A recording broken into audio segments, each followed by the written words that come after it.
दिल्ली में एक्यूआई का स्तर लगातार बढ़ रहा है, 400 के आसपास ये पहुंच गया है। ऐसे में क्या दिल्ली में ग्रैब 3 लागू हो सकता है? इस बारे में बातचीत करने के लिए हमारे साथ दिल्ली के पर्यावरण मंत्री गोपाल राय जी हैं। गोपाल जी, ये जो 400 जब क्रॉस कर जाता है तो ग्रैब 3 लागू हो जाता है। अभी की स्थिति आप क्या देख रहे हैं? जो अधिकारियों से आपकी बात हुई है, जिस तरीके के सिचुएशन आप देख रहे हैं, क्या समझ? देखिए, अभी जिस तरह से टेम्परेचर डाउन जा रहा है और विंड स्पीड, हवा की गति धीमी हो रही है, ऐसे में इस तरह का अनुमान है कि अगला जो 10 दिन है वो काफ़ी क्रूसियल है।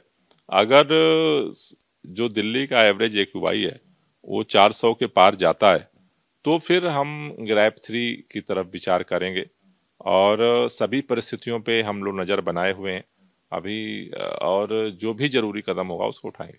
सर, तो जिस तरह की स्थिति अभी दिख रही है, जैसे आज करीबन 385 के आसपास एक्यूआई बना हुआ है, एक दो दिनों तक यही स्थिति रही तो ये माना जा सकता है कि एक दो दिनों में आप ग्रैब 3 लागू करने की घोषणा कर सकते हैं? ये तो देखो, निर्णय तो सीएक्यूएम लेता है।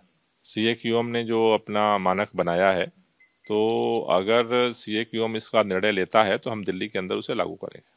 स्कूलों पर क्या फिर पाबंदी रहेगी सर? क्या 5वीं क्लास तक के बच्चों के लिए आप छुट्टी घोषित करेंगे या फिर किस तरह का विचार किया जा रहा है? क्योंकि अभी बच्चों और बुजुर्गों के लिए सबसे ज्यादा खतरनाक ये माना जाता है जो इस वक्त की आबोहवा हो रखी है दिल्ली की। देखिए, ग्रैब 3 लागू होने के बाद सभी परिस्थितियों को मूल्यांकन हम करेंगे और उसके बाद जो भी जरूरी कदम होगा उस पर हम निर्णय लेंगे। दूसरी तरफ सर, सुप्रीम कोर्ट ने दिल्ली सरकार यानी कि आपसे जवाब मांगा है कि पटाखे क्यों इतने फूटे और अगले साल ये ना हो, इसके लिए आपकी क्या रूपरेखा रहनी चाहिए? इस पर आपकी क्या टिप्पणी? देखिए, इसके 3 फैक्टर हैं। पहली बात तो यह है कि दिल्ली अकेला राज्य है जो सुप्रीम कोर्ट के आदेश के अनुसार पूर्ण रूप से प्रतिबंध लगाता है। दिल्ली के चारों तरफ जितने राज्य हैं उन सभी जगह पे धड़ल्ले से पटाखे बिकते हैं, भंडारण होता है, सारा सब कुछ हो रहा है। तो अब एक टापू की तरह दिल्ली में इन चीजों को बचाना कठिन काम है, एक बहुत चुनौती है। हमें 4-5 दिन दिवाली से पहले ये खबरें आने लगी थी कि चारों तरफ से राज्य बॉर्डर से सारे पटाखे आ रहे हैं, वहां पे तो प्रतिबंध लगा ही नहीं गया। दूसरी बात, फिर हमने एलजी साहब को चिट्ठी लिखी कि भाई इस पे तुरंत जो है एक्शन लिया जाए। उस पर ज्यादा कोई प्रभावी पहल नहीं दिखी। उसके बाद मैंने फिर पुलिस के अधिकारियों को बुलाया, क्योंकि यहाँ इम्प्लीमेंट करने के पावर जो है वो पुलिस के पास है।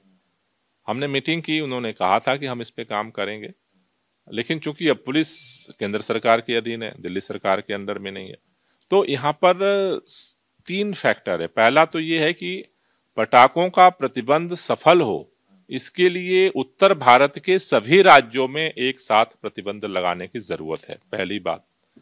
दूसरी बात, दिल्ली के अंदर चूंकि मल्टीपल एजेंसीज हैं, अब सरकार निर्णय तो लेती है लेकिन लागू करना पुलिस को, पुलिस जो है वो केंद्र सरकार के गृह मंत्रालय के अंडर में आता है।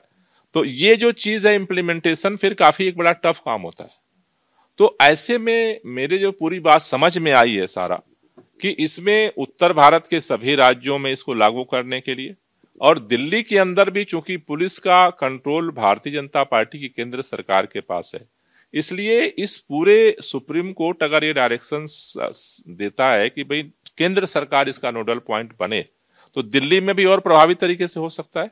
और सराउंडिंग जो स्टेट्स हैं वहां भी केंद्र सरकार जो है वो उसको कोऑर्डिनेट कर सकती है, गृह मंत्रालय कोऑर्डिनेट कर सकता है। क्योंकि हम तो लोगों से निवेदन करते हैं, हमने केंद्र सरकार के मंत्री थे, राज्यों के मंत्री थे, उनसे हमने निवेदन किया कि आप लोग भी प्रतिबंध लगाएं, लेकिन हमारा निवेदन रह गया।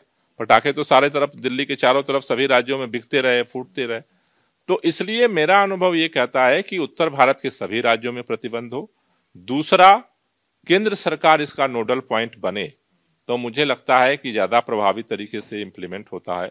हम लोगों से जो सहयोग होगा हम उससे ज्यादा करेंगे। सर, आज आपने एक बैठक भी बुलाई है सचिवालय में, बैठक में किस बात को लेकर निर्णय लिया जाना है, किस तरह की समीक्षा हो? नहीं, जैसे हम देख रहे हैं कि प्रदूषण का स्तर जो है वो बढ़ रहा है, तो अभी हमने सभी एजेंसियों के जो हमने विंटर एक्शन प्लान जो हमने बनाए हैं, जो ग्रैब 2 लागू हुआ है, उसमें कहाँ कहाँ पर क्या एक्शन चल रहा है, वो हम सभी चीजों की आज समीक्षा करेंगे।